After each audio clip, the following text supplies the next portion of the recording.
hablemos del plebiscito del 4 de septiembre, de cómo se están moviendo las fuerzas políticas, la opción del apruebo, la opción del rechazo, todas estas ideas que hay, que ya no existe el apruebo prácticamente a secas ni el rechazo prácticamente a secas, eso ya no existe. Se impuso finalmente, pese a que la tesis inicial de muchos sectores, no solamente del apruebo, no solamente del gobierno, era un apruebo a secas, se impuso finalmente que no hay ninguna opción que sea simplemente mantener la actual Constitución o mantener la proposición que se va a someter a plebiscito, que es el nuevo texto constitucional. Eso no es así. De hecho, ha habido reuniones, ha habido declaraciones. Por ejemplo, ayer Camila Vallejo dijo, bueno, pero la oposición tiene que decir qué va a proponer, pues, qué es eso de rechazo. Y pese a que en algún momento Camila Vallejo había sido el rechazo a secas, ahora dice, bueno, díganos, explíquenos qué es lo que es esto de rechazar para un nuevo camino constitucional. En el caso de Giorgio Jackson, se reunió ayer con dos parlamentarios de la Democracia Cristiana que, pese a que su partido está por el apruebo oficialmente, están por el rechazo. Nos referimos a dos senadores, el senador Walker y la senadora Rincón. Matías Walker. Es que son varios. Y todos fueron senadores. Y ellos se reunieron con el ministro secretario general de la presidencia, Giorgio Jackson. Algunos dicen que esto fue prestar ropa a Giorgio Jackson después de la decisión de la Contraloría que resolvió, ¿no?, que él había omitido su deber de presidencia. No. Otros dijeron no, es bueno que hablar con el gobierno finalmente, porque hay que pensar ya no tanto en el 4, sino que en el día 5 de septiembre. ¿Qué está pasando con el presidente Gabriel Boric? Se va de gira al sur del país, en tren. Es una gira que al parecer se va a cortar. Ayer tuvo toda una duda acerca de por qué no iba a recibir algunos invitados en el Palacio de la Moneda. Después se dijo que tenía reuniones privadas en su casa, en el barrio Yungay. Bueno, le vamos a pedir a Daniela Ruiz-Tagle que nos explique todo lo que está ocurriendo a nivel de gobierno con respecto al plebiscito y las actividades del presidente de la República. Y antes de que se vaya, porque también se va de la gira. Hola Daniela, buenos días. ¿Cómo están? Buenos días. Claro, ayer habíamos dicho que hoy día partíamos a la gira en tren, pero claro, ustedes lo señalaron, se acorta este viaje de manera el día de ayer finalmente, pero vamos a comenzar con lo que ocurrió en el Congreso, con esta reunión del ministro de la SECPRES, Giorgio Jackson, con los senadores de la Democracia Cristiana que están abiertamente por el rechazo. Estamos hablando de Jimena Rincón y Matías Walker, ambos de este partido que institucionalmente ya se decidió por el apruebo. Hace pocos días Contraloría se pronunció. No se ajustó a la necesaria prescindencia frente al plebiscito. Se leía en respuesta a una denuncia contra el titular de la SECPRES por supuesto intervencionismo electoral. En el escrito se señalaba que en su rol de canalizador de propuestas para modificar la eventual nueva constitución, en caso de ganar el apruebo, el ministro Jackson excluía más bien a sectores que estaban por el rechazo, es decir, que solamente le decía al oficialismo, envíen sus propuestas para que podamos llegar a un acuerdo y así gane el apruebo. A los días del pronunciamiento del ente contralor, Jackson comenzó a realizar algunas invitaciones ya más públicas a la oposición, a aquellos que están por el rechazo, señalando que siempre han y serán bienvenidas las propuestas, vengan de donde vengan, decía él. Y así es como entonces se reúne el día de ayer con Rincón y Matías Walker. En esta cita, los parlamentarios realizaron varias solicitudes, entre ellas el apoyo al proyecto que busca continuar con el proceso constituyente en caso que pierda el apruebo. La idea es que le pongan discusión inmediata. ¿Qué quiere decir esto? Que el gobierno, que el presidente de la República ponga una urgencia a este proyecto y así el Congreso pueda despachar en el más breve plazo la iniciativa a tener un piso mínimo de acción. Así lo señaló la senadora Rincón, también lo dijo Matías Walker. Pidió que se entreguen certezas a la ciudadanía. Para revalidar el proceso constituyente, para darle certeza a la ciudadanía de que el proceso constituyente va a continuar incluso en el evento de triunfar el rechazo a través de un mecanismo democrático. El país necesita certezas. La situación de inseguridad económica, política, de orden público, requiere señales claras. El presidente de la República en el plazo de 15 días enviará al Congreso Nacional un proyecto de reforma constitucional para definir democráticamente los mecanismos paritarios de continuación del procedimiento para elaborar una nueva constitución. Esto es parte de la propuesta que plantean estos parlamentarios de la democracia cristiana y también otros parlamentarios, como por ejemplo el senador del Partido Socialista Fidel Espinosa. ¿Qué es lo que dijo el ministro Jackson después de esta cita? Dijo que se observa con buenos ojos la iniciativa, ya que, dice él, va en línea con lo que dijo el presidente Gabriel Boric en televisión abierta, en donde dice que el sentido finalmente de lo que eligió la ciudadanía es que el país tenga una nueva constitución electa democráticamente. Eso sí, recalcó que es complejo hablar de tiempos y plazos, ya que la próxima semana es distrital para la Cámara y regional para el Senado. Es bastante abierta, bastante amplia. Insisto en que la propuesta del presidente de la República que ha hecho pública es coincidente con lo que plantean acá. Por lo tanto, hoy día estamos estudiando la posibilidad de las urgencias, porque también vemos la dificultad de que la próxima semana es distrital. Claro, la próxima semana es distrital y por ende quedaría una semana antes del plebiscito para que se pueda tramitar esta iniciativa. Es casi imposible, dirían algunos, que el proyecto sea despachado y promulgado antes del referéndum. ¿Qué opinan los distintos sectores del apruebo respecto a la apertura que tuvo el ministro Jackson para conversar con los senadores? Bueno, hay quienes leyeron el encuentro como un punto para el rechazo, ya que se asocia con la opción a la centroizquierda, que principalmente está ligado a los indecisos. Por otro lado, el oficialismo destacó el rol del titular de la SECPRES, ya que hace su trabajo, dicen, al ponerse en cualquiera de los dos escenarios. El senador de Revolución Democrática, presidente de ese partido, Juan Ignacio Latorre, señaló que es importante que ahora la otra ala del rechazo finalmente dé certidumbre respecto a lo que va a ocurrir. Lo mismo indicó el diputado de Convergencia Social, Diego Ibáñez.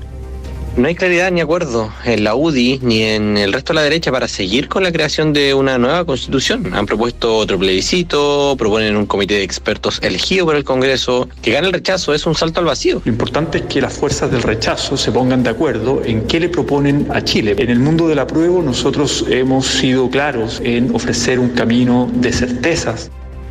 Bueno, pareciera ser, de hecho ustedes lo escuchan, que el oficialismo está intentando dejar en evidencia que su sector está alineado, ordenado, en comparación a lo que ocurre, por ejemplo, con el rechazo, a quienes instan a ponerse de acuerdo. Así lo insinuó también la ministra vocera de Gobierno, Camila Vallejo. Que ojalá puedan ponerse también de acuerdo en un camino. Porque si bien es legítimo que puedan presentar propuestas por separado, lo ideal es que se pongan de acuerdo para dar más certidumbre de que van a contar con mayoría, ¿cierto?, en el Congreso Nacional para darle viabilidad a ese camino. Si no están esas mayorías, es muy difícil que podamos generar una certidumbre. Bien, esto no le gustó a este sector del rechazo, representados por sectores de la derecha tradicional y también la centro derecha. La senadora y vicepresidenta de Renovación Nacional, Paulina Núñez, planteó reparos a los dichos de la ministra Vallejo. En tanto, la vicepresidenta del Partido Republicano, Ruth Hurtado, dijo: no nos hagan llamados. Ella llamó al gobierno a gobernar.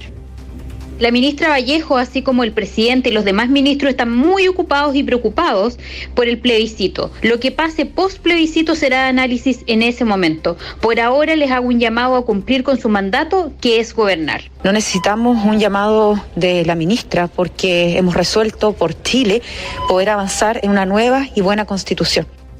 Bien, ustedes lo decían. ¿Qué está ocurriendo entonces con la agenda del presidente Gabriel Boric? Hoy sí se va a desplegar en terreno. Tiene una actividad, de hecho, a propósito de la conmemoración del Día de la Solidaridad en el santuario del Padre Hurtado, en el Hogar de Cristo. Pero el día de ayer tenía actividades, estas fueron reagendadas, ¿no es cierto? Porque se señaló que el presidente iba a tener, de hecho tuvo, reuniones, una agenda privada desde su casa. Después llegó acá al Palacio de la Moneda, volvió a salir porque no vimos los autos abajo en el estacionamiento y por ende finalmente él vuelve y ahí entonces tiene estas reuniones que estaban agendadas para el día de ayer. También se acorta esta gira al sur de nuestro país a 2 días, el viernes y sábado, precisamente dicen algunos para evitar cuestionamientos en este escenario delicado, ¿no es cierto?, a pocas semanas del plebiscito constitucional del 4 de septiembre. Caterín Tomás. Sí, mira, varias cosas. la exigencia, el llamado de la ministra Vallejo a que la oposición, la que está en el rechazo, complete su propuesta.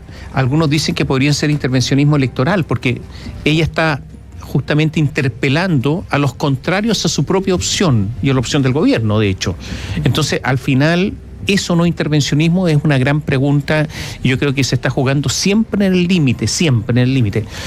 Eso tendrá que resolverlo el Contralor, obviamente, si es que hay alguna denuncia, etcétera, pero es el límite. Lo segundo es que el hecho de que pidan Walker, Rincón, a Jackson que impulse el gobierno la opción del rechazo, le da una apertura a Jackson en este caso para justificar lo que hizo hace algunos días en el sentido de vamos a recibir todas las propuestas. Algunos decían esto es prestar ropa o dar argumentos a Giorgio Jackson, pero dicho eso, Giorgio Jackson entiendo que esto lo va a plantear en el comité político, a ver si es el propio gobierno de Gabriel Boric el que impulsa este proyecto de los opositores al proyecto constitucional.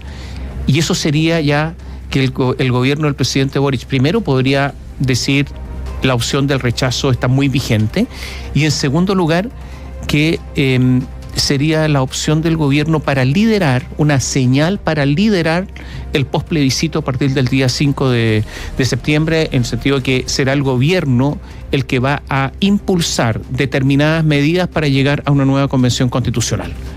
Más o menos se podría leer de esa manera. Sí, son varias lecturas que se hacen. Una de ellas es, por supuesto, lo que tú dices, Tomás. Y también hay otras lecturas respecto a cómo se puede observar esta apertura del gobierno a finalmente establecer un piso mínimo, un camino ya más trazado en caso de que gane el rechazo. ¿Se acuerdan que hace algunas semanas el gobierno decía no, nosotros no queremos llegar a establecer reformas, ni hablar de acuerdos para establecer qué es lo que se va a modificar, porque finalmente eso podría traer incertidumbre? Bueno, ya vemos cómo ha cambiado este escenario. Se dice que si es que se traza un camino, en caso que gane el rechazo, esto podría finalmente debilitar a la opción apruebo, pero por otro lado se dice que también podría fortalecerla, porque perfectamente el día de mañana el gobierno puede decir que están los dos escenarios trazados, ¿no es cierto? Lo que acá está haciendo el Ejecutivo es tomar el timón, ¿no es cierto?, y decir acá nosotros somos los que lideramos caso de que pase cualquier cosa, y tenemos un plan B. Ahora, ojo con lo que va a pasar, por ejemplo, con esta lectura que se hace sobre la centroizquierda y el rechazo. Que ayer se haya reconocido que existe efectivamente un sector de la democracia cristiana que está por el rechazo, lo que no hace el propio partido. Se está ligando directamente a la centroizquierda, que es, por supuesto, un escenario, un público que es indeciso y que es muy importante para el 4 de septiembre. Y que esa es la jugada más política, ¿no? El estar viendo efectivamente el reordenamiento eventual de las fuerzas en caso de que gane, en este caso, el rechazo. Todo lo que se va a necesitar para seguir dando gobernanza al país en los 3 años y medio que le van a quedar al Ejecutivo después del 4 de septiembre. Ahora, lo que cuesta un poco de pronto interpretar es desde el punto de vista de los cambios que tú mencionas, Daniela, de discursos que tiene el Ejecutivo respecto de las situaciones post-plebiscito. Es en qué minuto pasamos de lo que dijo el presidente, ¿te acuerdas de la entrevista televisiva en relación a que si gana el rechazo, el proceso constitucional continúa y se tiene que establecer una nueva convención constitucional para nuevamente llegar a una propuesta constitucional, a lo que estamos hablando ahora, ¿no? A no insistir en esa tesis y más bien irse poniendo de acuerdo políticamente, devolviendo el poder constitucional al poder constituido, que es el legislativo esencialmente, y ahí hacer los cambios finalmente. Exactamente.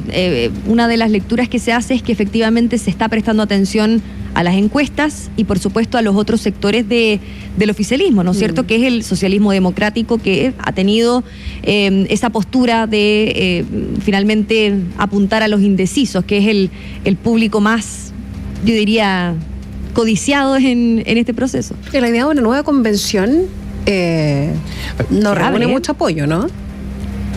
Claro, es un tema que, por ejemplo, ahora están planteando algunas figuras de la derecha, acotado. Yo creo que efectivamente ya están bastante encima para poder establecer un proyecto, una propuesta con tanto detalle.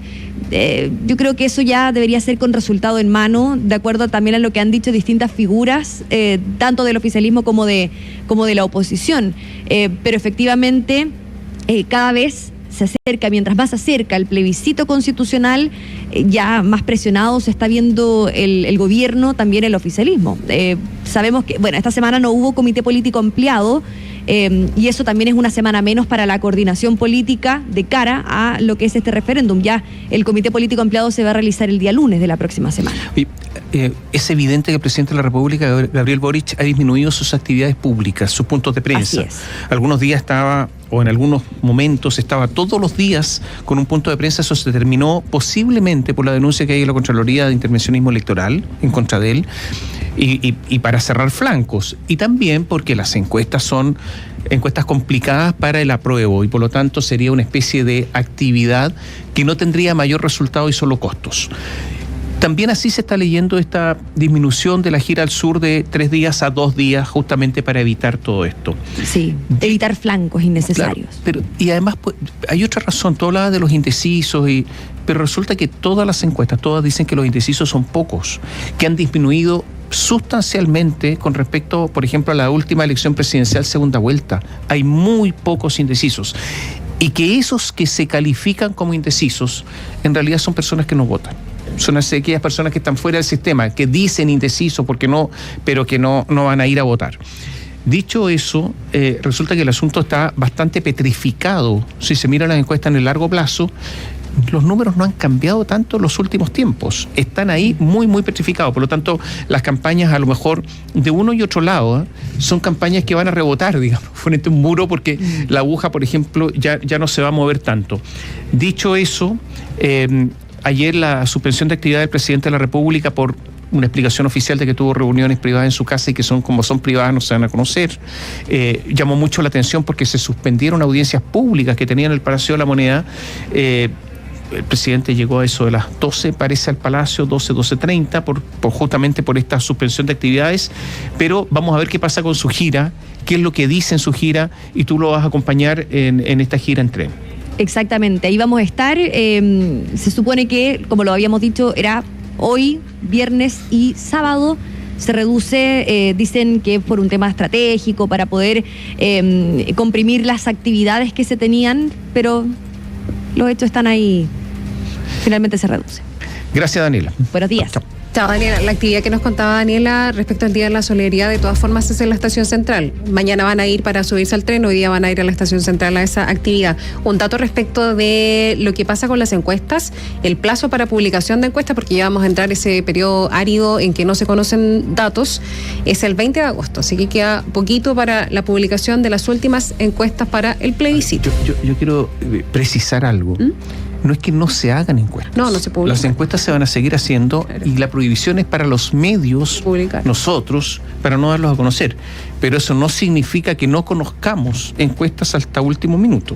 Y de hecho, naturalmente que vamos a tener acceso a ellas. Lo que pasa es que no se las podemos contar, porque la ley dice eso. Claro. Pero ya. Bueno, sí, efectivamente, claro. Pero bueno, eso es el 20 de agosto, ya no se puede hablar más acerca de encuestas, aunque se sigan haciendo. A una semana de conocerse sus polémicas declaraciones, el Seremi de Salud de la región del Biobío se refirió al sumario que enfrenta. Él aseguró que se mantendrá en el cargo mientras cuente con la confianza del presidente. Sobre las instrucciones que habría recibido de la Moneda para promover el apruebo, la autoridad dijo que nunca hubo un mandato y que sus palabras iban, dijo, en otro sentido. Fabián Polanco con detalles. Fue durante una actividad para promover la vacunación contra el COVID que el Seremi de Salud, Eduardo Barra, rompió el silencio sobre su situación tras conocerse los dichos en favor del apruebo vertidos en abril pasado en una actividad universitaria. Consultado sobre su permanencia en el cargo y el análisis que hacía del episodio, la autoridad sanitaria atribuyó la polémica a una maquinación de tintes políticos y sostuvo que se mantendrá en funciones mientras cuente con la confianza del presidente Gabriel Boric. Sobre las declaraciones, cuando señaló que como Seremi de Salud Salud tenía un mandato presidencial para promover el apruebo, ahora Barra asegura que nunca existió esa instrucción y que si hubo un error en sus expresiones será el sumario abierto el que lo determine. No existió ninguna instrucción de parte del presidente. Lo que yo planteé en esa oportunidad es que estaba mandatado por el presidente para ser Ceremi. Fue un error. La verdad es que tiene que evaluarse eso, los procedimientos que se hagan, y de esa manera nosotros acataremos lo que se ha señalado por parte de la autoridad central. Sin embargo, el diputado de la UDI, Sergio Bobadilla, insistió en su llamado a la renuncia, restando credibilidad a las explicaciones del Ceremi de Salud, militante del Partido Comunista. Lo que debe hacer el Ceremi es asumir su responsabilidad. Él reconoció públicamente que por mandato presidencial estaba haciendo campaña. Él debe asumir esto y dar un paso al costado. Él debe renunciar y no seguir dando explicaciones que nadie le cree. Desde el Partido Socialista, en tanto, el senador Gastón Saavedra pidió al Ceremi asumir su responsabilidad, esperar que la investigación interna zanje el tema y dejar de hacer declaraciones que dijo podrían afectar el plebiscito. Falta un minuto para las 9 de la mañana. El Poder Judicial desarrolla un intenso debate entre quienes se apegan al Código Orgánico de Tribunales, que sostienen que los funcionarios judiciales no pueden mezclarse en actos públicos, y quienes apelan al derecho a la libertad de expresión para el plebiscito del 4 de septiembre. El día martes, el Pleno de la Corte de Apelaciones de Santiago se reunió de manera extraordinaria e instruyó un sumario administrativo en contra del juez de garantía, Daniel Urrutia, y del ministro de ese mismo Tribunal de Alzada, Antonio Ulloa, por transparentar sus posturas respecto del plebiscito, el primero a favor del apruebo y el segundo por el rechazo. Ya comenzaron las primeras diligencias, ya que el presidente de la Corte de Apelaciones de Santiago, Mario Rojas, citó a declarar para mañana al ministro Ulloa. La ministra vocera de la Corte, Ángela Vivanco, dijo que las y los jueces tienen limitaciones, no pueden vivir como lo hace una persona común y corriente. Dijo, no deben mezclarse en asuntos políticos. Además, confirmó que hasta el momento no tienen información de otro magistrado acusado de infringir las normas. Nosotros estamos defendiendo la autonomía y la independencia del Poder Judicial, y eso significa para nosotros también limitaciones. Nosotros no podemos vivir como vive una persona común y corriente, no porque nosotros seamos especiales ni cosa parecida, sencillamente porque lo especial es nuestro trabajo. Y una persona común y corriente puede salir a las calles, puede participar en manifestaciones, puede poner un lienzo en su ventana y tiene todo el derecho a hacerlo. El presidente de la Asociación Nacional de Magistrados, Mauricio Olave, reconoció que como gremio están preocupados y que deberían ponderar los estándares internacionales. En relación con las investigaciones que ha abierto la Ilustrísima Corte de Apelaciones de Santiago, junto con manifestar nuestra preocupación, relevamos la importancia de que se ponderen los estándares internacionales actuales que ha fijado el Sistema Interamericano de Derechos Humanos. Respecto al juez Daniel Urrutia, fue notificado el sumario administrativo en su contra, pero aún se desconoce quién será el fiscal judicial de turno.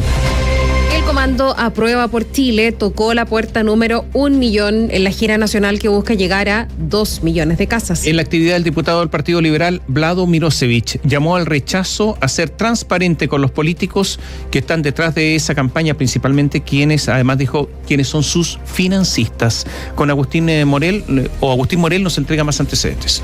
En la comuna de Independencia, la mañana de ayer, el comando del Apruebo cumplió un hito en su campaña de despliegue territorial, llegando a 1 millón de viviendas con puerta a puerta. Esto en el marco de la gira que anunciaron hace unas semanas y que pretende llegar a 2 millones de casas por el apruebo. En la actividad, voceros que respaldan la propuesta de nueva constitución compartieron un desayuno con vecinos y vecinas en la casa número 1 millón y aprovecharon de hablar de los artículos del texto para aclarar dudas. En los puerta a puerta, los comandos del apruebo se han enfocado en informar sobre los cambios, especialmente los derechos sociales que consagra la propuesta constitucional, y también en la última semana se han referido al acuerdo de los partidos oficialistas por mejorar o precisar algunas materias del proyecto que, según señalaron, ha sido percibido de manera positiva por la ciudadanía. Carol Cariola, diputada del Partido Comunista y vocera del comando, sostuvo que esperan superar los 2 millones de viviendas y se refirió al trabajo de la gira. Esta actividad tan importante que es abrir la casa 1 millón. Hemos recorrido distintos lugares del país, hemos estado desde Arica a Punta Arenas, tocando puertas, sumando nuevas voluntades,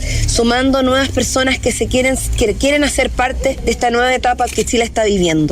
En la instancia participaron rostros políticos del apruebo como también figuras del mundo de la cultura. Sobre la presencia de parlamentarios y exconvencionales en estas actividades, el diputado del Partido Liberal y vocero de Aprueba por Chile, Vlado Mirosevich, sostuvo que han sido transparentes sobre quienes forman parte del comando. En esa línea, acusó que en el rechazo no han actuado de la misma forma, por lo que llamó a quienes están por esta opción a aclarar esta situación. Nosotros hacemos un llamado a una campaña limpia a quienes están hoy día en el rechazo. No lo hemos visto hasta ahora, lamentablemente. Y sería bueno saber quiénes están detrás del rechazo, quiénes financian y quiénes realmente están interesados que todo este proceso constituyente fracase. Esa es la pregunta que habría que hacerse, ¿no? Ayer también se conoció que la bancada de consejeros regionales del Partido de la Gente se desmarcó de la postura institucional de la colectividad que apoya al rechazo y acusó que no participará de las actividades de campaña por esta opción, manteniendo su voto en secreto. Hay un problema con la campaña, o en la franja electoral, más bien, con la franja electoral del apruebo. Durante esta emisión por el plebiscito del 4 de septiembre se transmitió un video del comando Apruebo por el Agua, que provocó la molestia del Centro de Alumnos de Medicina de la Universidad de los Andes, también se conoce como Médula, que publicó un comunicado al respecto en el que dicen: nos gustaría manifestar nuestro desacuerdo con el uso de nuestra institución para fines políticos, ya sean de la campaña del apruebo como del rechazo, siendo que constituimos un ente apolítico. Los estudiantes cuestionan el contenido de la propaganda, donde en un tono sarcástico, una escolar dice: seguro saco 800 puntos en la prueba para cumplir mi sueño de estudiar medicina. Igual, si no me alcanza, mis papás me pagan la carrera en la Universidad de los Andes. Según el comunicado del Centro de Alumnos, esto le quita el mérito al esfuerzo de los estudiantes que cursamos esta carrera, dicen. Añaden que el proceso de admisión de medicina de la Universidad de los Andes es a través del sistema de acceso a la admisión universitaria, el mismo utilizado por 45 universidades. En el último proceso de admisión, el elevado puntaje de corte para ingresar a la carrera de medicina en la Universidad de los Andes fue de 774,25 puntos en una lista encabezada por la Universidad Católica, 804, y la Universidad de Chile, con 780 puntos. Y consultada respecto del tema, la Casa de Estudios, les recuerdo que esto se refiere a la Federación o el Centro de Alumnos. La Casa de Estudios no se refirió al documento emitido por los alumnos, tampoco a la propaganda, sino que enumeró algunos de los beneficios que tiene para sus estudiantes. Ahí está que en la Universidad de los Andes 1 de cada 4 alumnos estudia con alguna beca, dicen. Y voceros del rechazo señalaron que en los últimos días de campaña se enfocarán en la crisis de seguridad que vive el país. Y a propósito de lo que hablamos de esto de aparecer en las franjas, el Centro Cultural Gabriela Mistral, el GAM, criticó que este comando, el rechazo, haya utilizado imágenes de sus instalaciones para su franja. María José de la Barra nos informa. Sin romper, sin quemar, el rechazo va a ganar. Con esta consigna, dirigentes que se oponen a la nueva constitución, vecinos y locatarios del sector de Plaza Baquedano se congregaron para argumentar por qué la propuesta de la convención no garantiza, a juicio de ellos, mejores condiciones en materia de seguridad. El lugar que se eligió fue la ex fuente alemana, donde representantes de esta opción afirmaron que en los últimos días de campaña el foco estará en este aspecto. Claudio Salinas, vocero de la Casa Ciudadana por el Rechazo, sostuvo que una de las principales preocupaciones de la gente es la seguridad y por esta razón decidieron tomar esta bandera de lucha. Hoy día los chilenos están siendo víctimas de la delincuencia, están siendo víctimas del temor, porque tenemos un presidente que está más preocupado de hacer una gira por el apruebo que resolver los problemas de seguridad, porque tenemos una ministra del Interior que ayer no tenía claro que Carabineros dependía de ella, entre otras materias. Entonces nos damos cuenta que hay un gobierno que no está haciendo la pega en materia de seguridad y, para peor de los males, esta propuesta de texto no representa a los chilenos en temas de seguridad. Ana María Martínez, viuda de Jorge Maulén, quien recibió un disparo en su cara luego de esquivar una barricada encendida camino a Tirúa, señaló que la propuesta de nueva constitución no beneficia a los ciudadanos. Estoy aquí por él, también dando la lucha y hablando con las personas que no pueden hablar, que están temerosos de lo que está pasando, no pueden vivir tranquilos. Esta nueva constitución a nosotros no nos favorece, no nos identifica. Los delincuentes tienen más beneficios que nosotros. Por eso yo rechazo. Respecto de la franja del rechazo, el Centro Cultural Gabriela Mistral, a través de su cuenta de Twitter, criticó el uso de imágenes de sus instalaciones y sostuvo que estas fueron tomadas sin aviso ni consentimiento. Este edificio emblemático, agregó el GAM, pertenece a las personas y como centro cultural es un lugar para encontrarnos a través del arte en nuestra diversidad y diferencias, no para dividirnos. El arquitecto Iván Poduje, quien se ha manifestado por el rechazo, afirmó que le parece insólito que un edificio público emita esta declaración. Además, por una directiva que permitió que ese edificio público fuera vandalizado, que eso sí me parece mucho más divisorio, si tú quieres, que aparezca en una franja. Realmente creo que es muy lamentable la creación y bastante insólita. Yo creo que es bien inaudito. Es un edificio público y por tanto le pertenece a todos los chilenos, independiente de lo que piensen esos chilenos. La radio se contactó con los voceros de la Franja Ciudadana por el rechazo, quienes no quisieron referirse a este tema. Hablemos de lo que pasa con ex dirigentes del Partido Radical, ex autoridades del Partido Radical. Los firmantes, militantes del Partido Radical y personas unidas por los principios de libertad, igualdad y fraternidad y las ideas del socialismo democrático, habiendo tenido el honor de desempeñarnos como dirigentes nacionales en diversas épocas, de luchar contra la dictadura y en la recuperación de la democracia y de ser distinguidos en diversos cargos académicos, de representación popular o de gobierno, hemos seguido con mucho interés el proceso constituyente iniciado el 15 de noviembre de 2019. Esto es como comienza la carta que ex autoridades, como decimos, y dirigentes del Partido Radical elaboraron para pronunciarse en favor del rechazo y argumentar su opción. Y dicen: fieles a nuestra historia y tradición republicana, anhelábamos que el resultado de ese empeño concluyera en un código político que reforzase la unidad nacional, que fortaleciese la democracia representativa, que instaurase un sólido y eficiente sistema político, que consagre la separación de poderes públicos con los adecuados contrapesos que impiden los autoritarismos. Y después de analizar el texto del proyecto de nueva constitución que se someterá a plebiscito, si bien valoramos el esfuerzo democrático, participativo y deliberativo que se ha realizado, debemos concluir con pesar que se ha desperdiciado una histórica oportunidad, pues al terminar más divididos y polarizados de lo que ya estábamos, no se ha cumplido con el propósito esencial de toda constitución política de ser un factor de unidad. Hacemos nuestros y reconocemos como avances que deben preservarse la consagración de un Estado social y democrático de derecho, el concepto de Estado laico y el reconocimiento de nuevos y necesarios derechos económicos y sociales. Empero, los errores y deficiencias estructurales, conceptuales y de eficiencia que presenta este texto nos hacen imposible apoyarlo. Dicen que en efecto comienza por poner en riesgo en los hechos el Estado unitario que nos acompaña desde los albores de nuestra independencia, el que ha posibilitado la identidad, el desarrollo y la existencia de nuestro país por más de 200 años. Transgrede la regla básica de la democracia representativa, que indica que un ciudadano equivale a un voto. Y prosigue lesionando la clásica división y equilibrio de los poderes públicos, avance civilizatorio esencial de las democracias modernas, eliminando el poder judicial como un poder del Estado, cambiando el eje del poder político real del presidente de la República a la Cámara de Diputadas y Diputados, abrogando el Senado de la República, creando un experimento de sistema de gobierno que no ha sido probado en ninguna parte.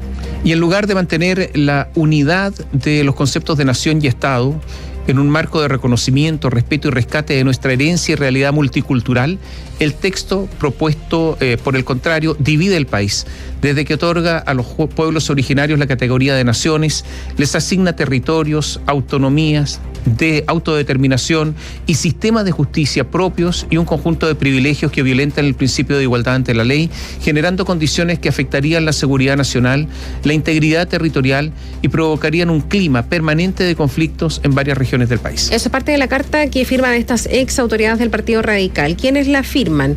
Está Ricardo Navarrete, ex presidente del partido y ex senador, Isidro Solís, ex ministro de Justicia en el primer gobierno de la ex presidenta Bachelet, Jaime Campos, ex ministro del presidente Lagos y también de Bachelet, Carlos Maldonado, ex ministro de Justicia de Bachelet, fue también candidato presidencial del partido, Sergio Jiménez, ex ministro de Minería del gobierno de Eduardo Frei Ruiz-Tagle, Elsa Páez, ex tesorera de la ANEF, Augusto Parra, ex senador, Luis Riveros, él fue rector de la Universidad de Chile, Iván Mesías, ex diputado y ex presidente del Partido Radical, Patricio Tombolini, expresidente del Partido Radical y subsecretario en el gobierno de Ricardo Lagos, Guillermo Vázquez, ex senador, Marquit Veloso, presidenta de la Corporación de Desarrollo Productivo Aysén, Patricio Morales, subsecretario en el gobierno de Lagos y Eduardo de la Barra, ex alcalde de Concepción. Recordemos además que Isidro Solís fue, no sabemos pero por lo menos fue abogado personal de la expresidenta